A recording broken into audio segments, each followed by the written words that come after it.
All right. And we are live. Yeah, everybody. Here we are. Live. Progressives Abroad. It's the morning. Are you ready? Yeah. This is your host, Bo T. Sorry, I'm getting a little echo over here. Still mess. Whoa. Still messing. Still messing. There we go. All right. All right. Here we are. And we're back. All right, everybody. Yeah, sorry. I'm having a little bit of technical difficulties over here. New season, new start. Here we are. How's everybody doing out there? It's about 10 in the morning over here, Central European time, Oslo, Norway. But it doesn't really matter where you are here in the world. We're just trying to talk topics, strange things in the news, special guests, all kinds of stuff from a progressive perspective. Also, media literacy. I'm big on that. If you know me, you know me. I love talking about the news, talking about thinking critically about issues and topics in society, in the environment. I am an eco-social studies educator and extraordinaire of many things, talking, although I can't really talk right now sometimes. Enough talk about myself. Let's talk about what's going on today on the show. Very exciting. We're going to have Hook Mideke coming up in just a little bit. So I want everybody to stay tuned starting around 11 o'clock Central European time, or maybe you're going to watch this later in the day. Stay tuned because Huck's going to come on. He's a Green Party candidate from Finland, Joensuu, Finland, which is a place probably not too many people have heard about. Finland is a place probably not a lot of people think about. It does make all these happiest country in the world tests when they do these studies about happiest countries in the world. And it's kind of interesting actually. When they talk about these happiest countries in the world, a lot of them end up being Scandinavian countries, like where I live here in Norway, over there in Finland, Denmark, Sweden, these kinds of places. And, I'm no expert, but I do live here and for a while and I've kind of looked deeper into the topic. And, it's not like you're going to walk around and see everybody smiling all the time. In fact, if you come here as an outsider, you might see a lot of like kind of faces. It's not like everybody's jumping for joy and all this kind of stuff, but they rate these, they scale these tests or they rate these countries on a scale of the top and the bottom and basic needs. So basically, how many people in the lowest income bracket and the highest income bracket have access to the same kinds of quality of life, basic needs type of things. We're talking about like healthcare. We're talking about things like parental leave when you have a child. We're talking about things where like vacation time, workers' rights, all this kind of stuff, all this kind of Bernie stuff. So that's basically what they're talking about when they talk about these happiest countries in the world. They're talking about, the kind of the stuff like wealth gap, poverty gap, all this kind of stuff, lack of poverty, how much poverty, what's the distance, the socioeconomic stratification and distance between like the richest of the rich and the poorest of the poor. So in a lot of these countries, you're going to find that generally the average person is, maybe even more so, the average person is pretty average, if that makes any sense. There's a lot of average stuff happening around here. The average is kind of dispersed among the majority, like vast majority of the population. Got a very strong safety net. So even if you come upon hard times, like especially as we saw here in the corona pandemic, you're gonna be all right. For example, during the corona pandemic, they already had a very robust welfare system going on, a very robust nationalized healthcare system, a very robust nationalized unemployment system. So you don't there was not a lot of problems with that. You kind of It wasn't like they had to go through some massive legislative gauntlet to get checks to people here. It just is like, well, I can't go to work. I go on the website, I register as unemployed or less employed or whatever, get a few little signatures, paperwork here and there, all pretty much done digitally. And then, as long as you qualify, which you most likely did, then you would get, what you need to continue on paying your bills and living decently. So, anyways, not to go on too much of a tangent because I love to talk about all these things. And please, if you got any questions about it, please just drop it in the comments, either here live or later when you're watching this, if you're ever watching this. And ask me about what life is like out here in the Nordic countries. And I haven't just lived in the Nordic countries, I've lived in a lot of other countries here in Europe, Asia, elsewhere, and also just spent time around a lot of people. I'm not like some old wise man person over here or whatever. I'm just sharing my experience because I think it's important. I think it's important to it's the most valuable thing that I have ever experienced is experience. And we can't always go out and get these experiences ourselves, and they just kind of happen, and we can all learn from our experiences. I'm sure you out there who maybe have lived in your hometown your entire life have some very valuable experiences to share, but I'm just reacting upon and acting upon what motivates me and what interests me. And that's particularly like I really dislike watching a lot of news or reading a lot of news. And I read all kinds. I watch all listen, especially listen. I like to listen a lot to all kinds of journalism. And I just kind of come to find out, almost nothing is the whole story, and I'm always listening. I'm like, but what about this? And what about that? Oh, they left this out. So media literacy also plays a big part. Let's check out the news a little bit. Actually, let's check out the news. I'm going to share my screen here a little bit. Let's see. I'm still getting used to this new system that I have here, so please bear with me. Yeah, so I'm going to share this and then you're going to see me, but what we're going to do is we're going to go over here. I just want to talk about a few little things. I like to just pick up on things that I see here as I wake up in the morning, and reading the news, scrolling through life. No, I don't like to scroll too much actually, but when I do, I find a lot of questionable things or things that make me think. And I'm just going to double check real quick since nobody's watching anyways. I'm just going to double check and make sure that the stream is working. Yeah, okay, here we go. Okay, I'm just going to monitor that. Yes. So let's take a look, and let's start off, let's not go there yet. Yeah, let's take a look at, stuff like this, stuff that makes me think, So I'm right here, I'm on the Guardian, basic newspaper, kind of all over the place a lot of the time. And, we're looking at the headlines. I got a lot of headlines just flying in. Guardian is from the UK. I'm not condoning this newspaper. I'm just saying it exists and it's very widely written. It's been around for 200 years, so a lot of people are getting their information. It's like I'm reading articles like this week. We cannot postpone again, says Tokyo Olympic chief. Now I don't know if anybody's been following the Olympics recently, but they were supposed to be in Tokyo last year. A lot of big events got canceled last year. Why? Coronavirus is still going on. In fact, I think Japan has kind of had a surge recently. We can check out. Let's go. See, this is my thought process, and I'm not even saying that this is entertaining. I'm kind of just doing this for myself to learn right now. But let's go check out the Worldometer real quick. I like to go to the Worldometer to check out my coronavirus updates. So I would say, okay, so here I am.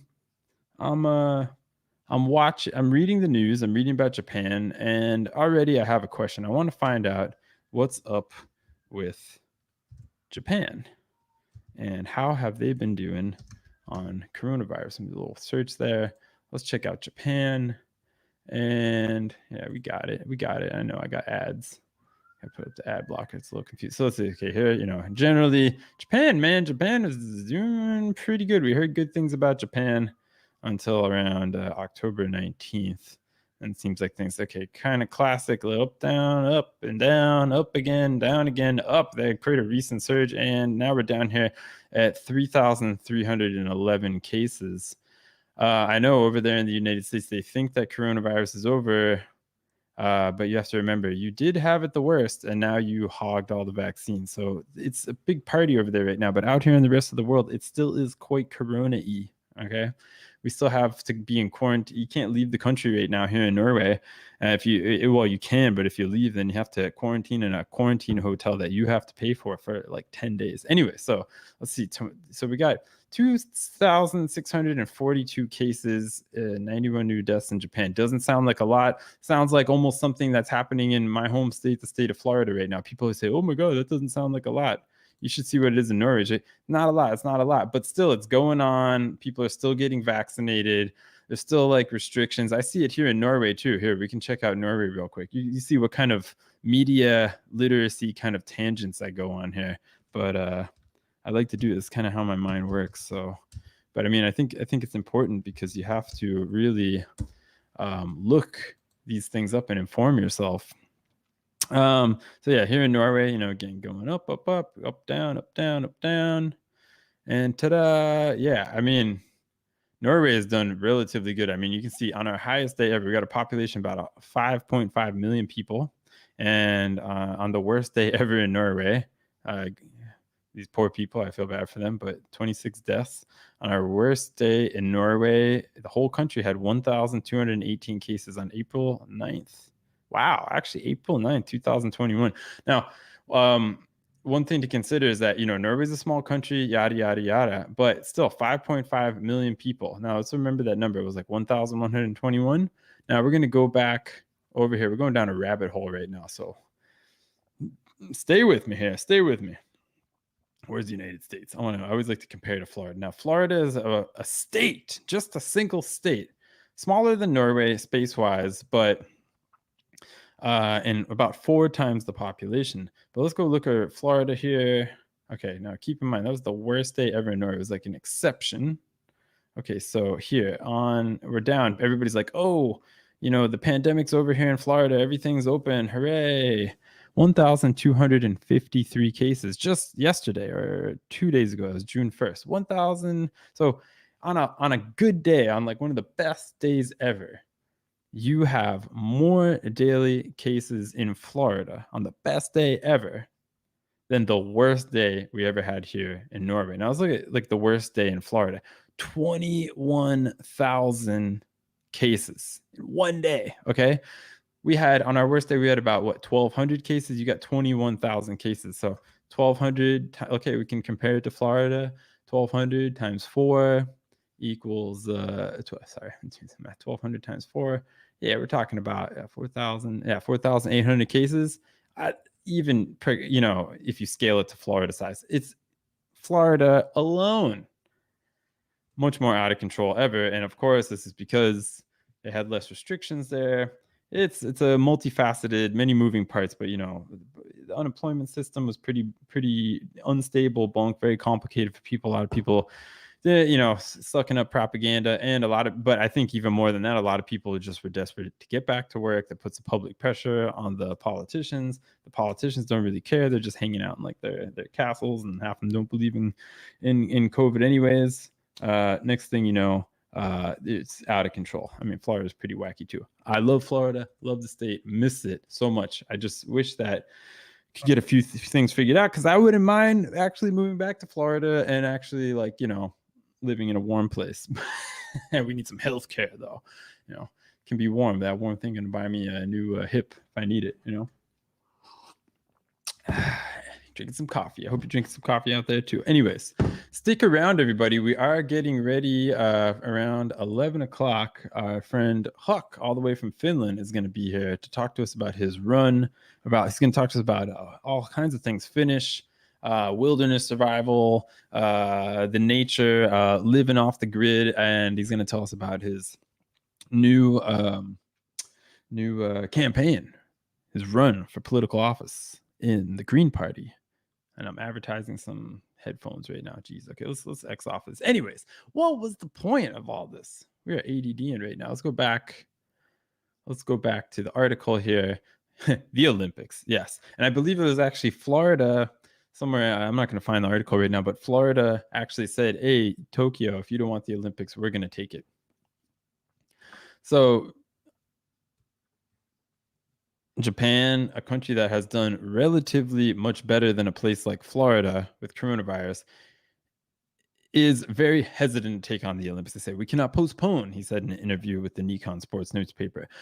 Reuters reports public opinion polls in Japan have consistently shown that a majority want the games canceled to put off yet again, being delayed by 1 year because of the coronavirus crisis. A majority of the Tokyo Metropolitan Assembly feel the same way, the Tokyo Shimbun newspaper reported on Thursday. But they're not going to do it. Prime Minister Suga is likely to call a snap election after the Olympics and the Paralympic Games. Yada, yada, yada, showing his resolve to push ahead with the event. So, I mean, it's kind of all over the place. While Japan has avoided the large-scale infections suffered by many other nations, more than 746,000 cases have been recorded, and more than 13,000 deaths have occurred.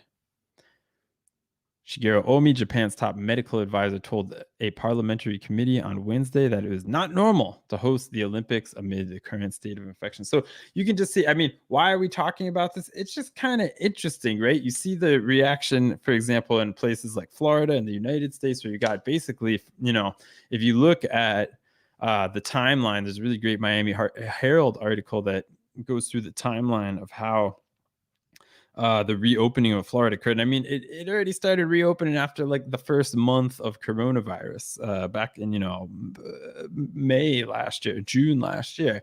And you look at places like Japan or places like Norway. Like Norway, we just reopened bars after 6 months. And our cases are super low, super duper low. And we still got a lot of restrictions going on. And like I said, you can't even leave the country, never mind have the Olympic Games or a wrestling match or a spring break 98 party down in Miami Beach, booty shaking on top of cars and shooting guns and spilling champagne like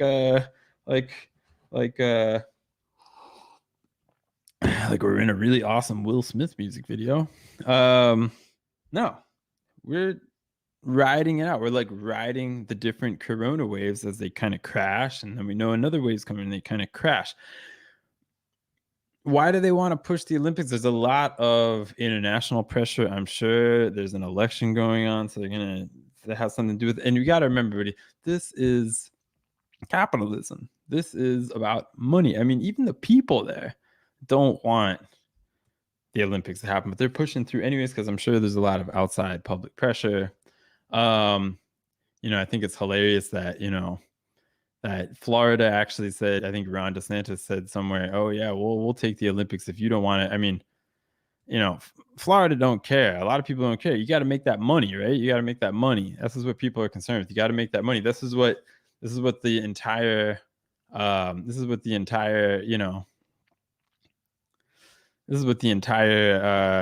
COVID crisis was about in the United States. It was like, oh, we can't wait anymore. We can't wait. It's been a whole month. I got to go get my haircut. I got to get back to work. This is like how brainwashed we have become, that we want to sacrifice our health at all costs to work and make money, when the truth is all of these governments, there's so much money floating around in the world. There's so much money floating around, for example, things like military budgets, oil funds, all this kind of stuff, that if we lived in a socially oriented society, you can call it whatever you want. You can call it, ethical capitalism. You can call it social democracy, socialism, whatever. If we lived in a socially oriented society, a society that puts people first, like these kind of, not saying they're perfect, but these happy countries like Finland, these happy countries, so-called happy countries like the Scandinavian countries,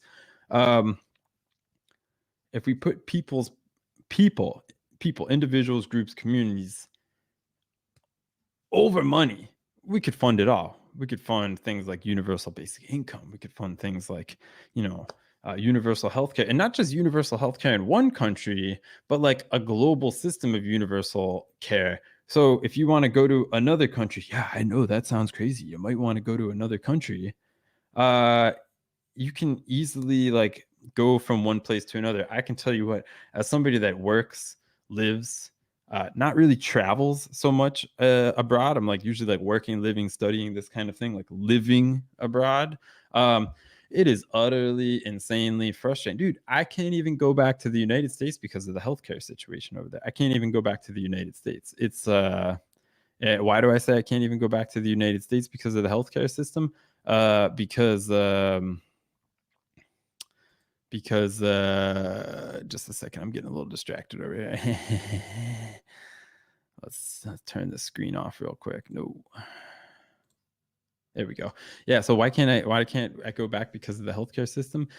Because a few reasons. Number one, I don't have healthcare in the United States because I live in Norway. I don't even have health insurance here because you don't have health insurance in Norway unless you really want to buy private insurance or something like that, which there is some reasons to do that. Some people like that kind of get to like go see more different doctors, blah blah blah. It's a long story, but it's not really necessary. Like here, everybody has healthcare. It basically comes with your social security number. You just go to the doctor or whatever, boom, it's all on the computer. You get taken care of. Almost everything's free or at a low price, an affordable price. I've never had a problem paying for anything, never had any debt, never had to like worry about going to the doctor because I'll have to pay some really crazy bill or something like that. I always got all my medications for either free or a very reasonable price. But I can't go back to the United States for number one, there's no healthcare. I mean, like what happens if I get off the plane and I'm in an Uber and I'm going to a relative's house and we get in an accident?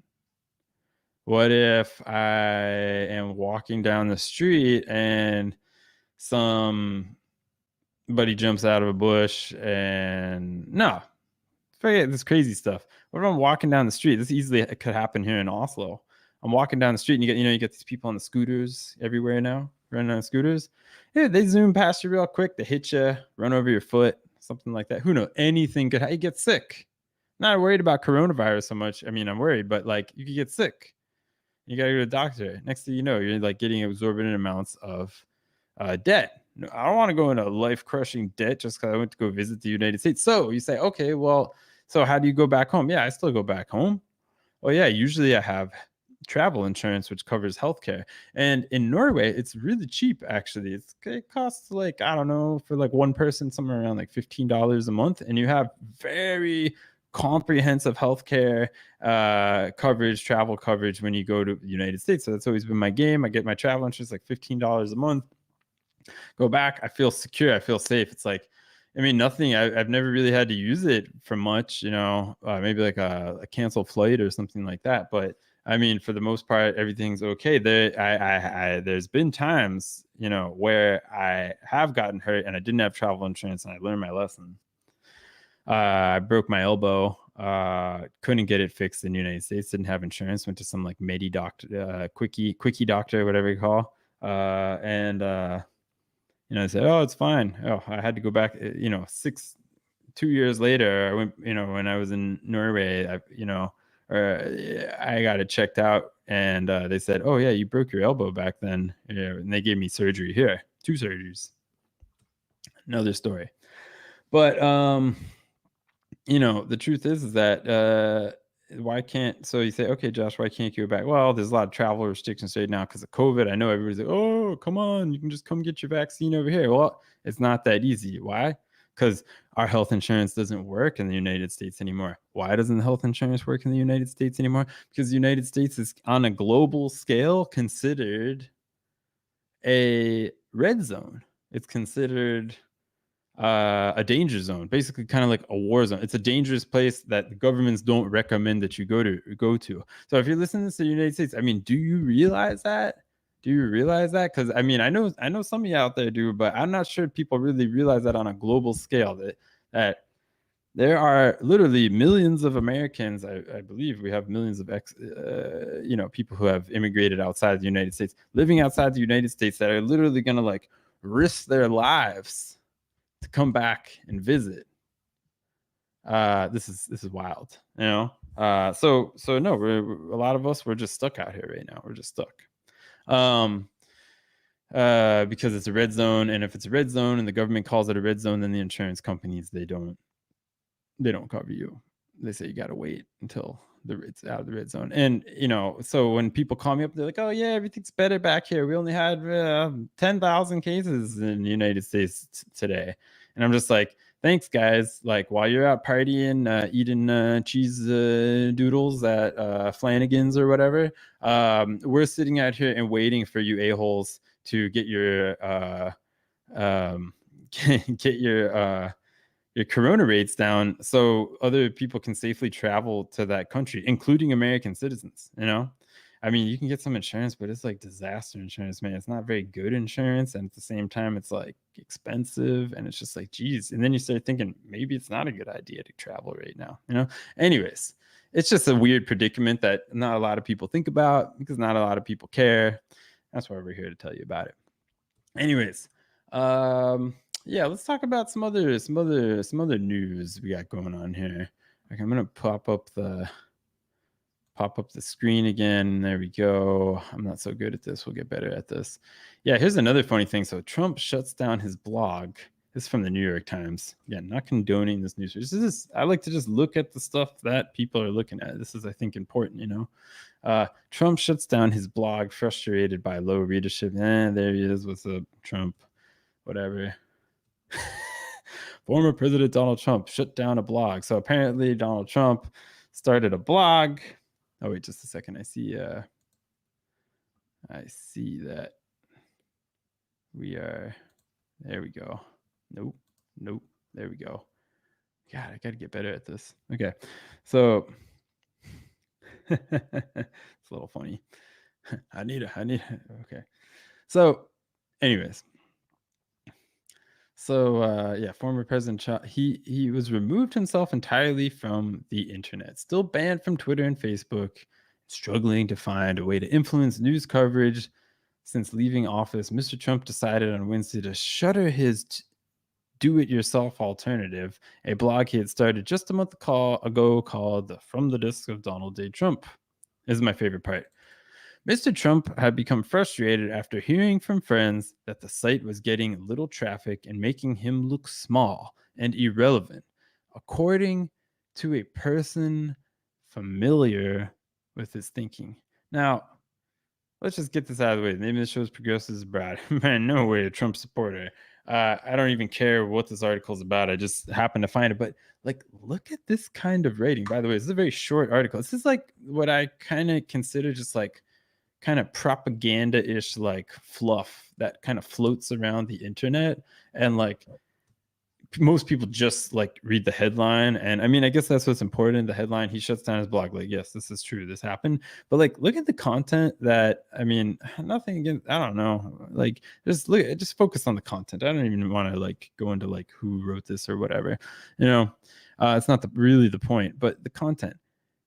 Mr. Trump had become frustrated after hearing from friends that the site was getting little traffic and making him look small and irrelevant. Like, this is kind of what you want to hear about Donald Trump, right? Like, this is kind of, if you're not a fan of Trump, you're like, aha, Trump, yeah, he's like failing, like he's so small with his tiny hands and he's irrelevant and blah blah blah. And I mean, it's probably might be true, but this part really gets me. According to a person familiar with his thinking, I mean, dude, what is this? What kind of reporting? According. So when you say something like, I mean, I've studied journalism. I've also studied academic rating. So like, I love picking apart this kind of stuff. I've done a lot of academic rating and some journalism.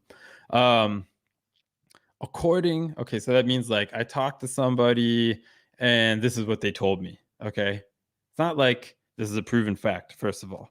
To a person, okay, so an anonymous source, familiar. Like, oh yeah. Have you ever, yeah, you know that band Nickelback? Oh man, I'm really into Nickelback. You know what I'm talking about? Nickelback. It's like the Donald Trump of bands, kind of. Maybe. Yeah.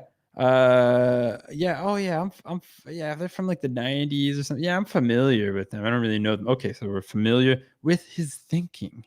Dude, what kind of, this isn't even a full sentence, but it really just bugs me. And like I said, I'm not here to defend Donald Trump. I'm just here to point out the fact that this is some bullshit, man. This is some real like terrible rating going on here. And it's like just to like stir the pot. Like this is not, I mean, so I talked, it's like, yeah, I was walking down the street. I don't know. What's a good example? Anybody in the comments got a good example for me? I don't know.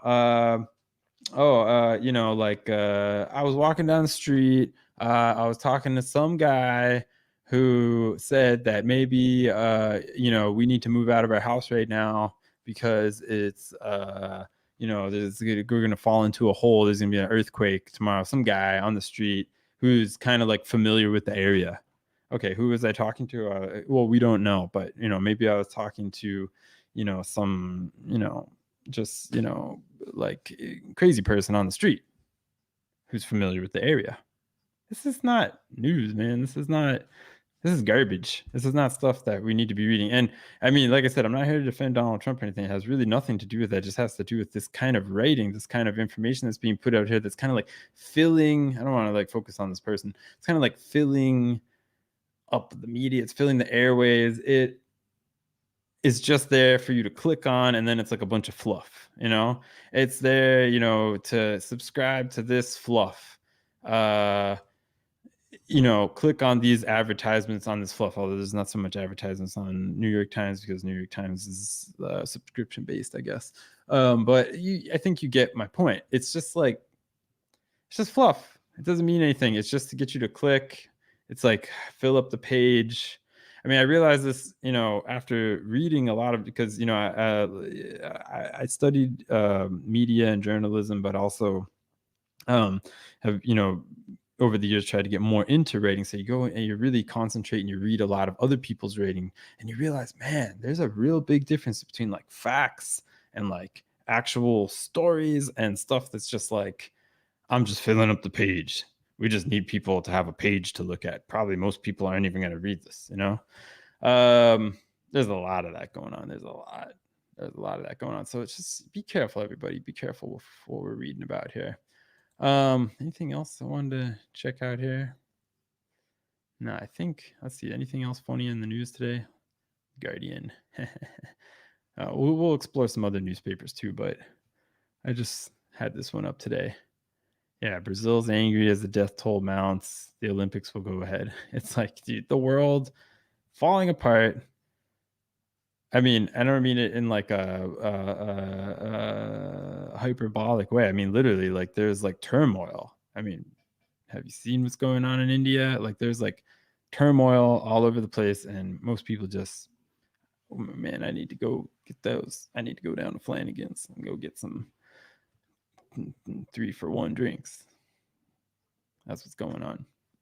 Anyways, everybody, I think I'm going to take a little break, and then we'll be back in just about 25 minutes with Hook Mideke. Let me get off this. And be back with Hook Mideke to talk about his run for a Green Party candidate over there in Joensuu, or however you pronounce that, Finland. There's Boutique, everybody, recording live here in Oslo, Norway.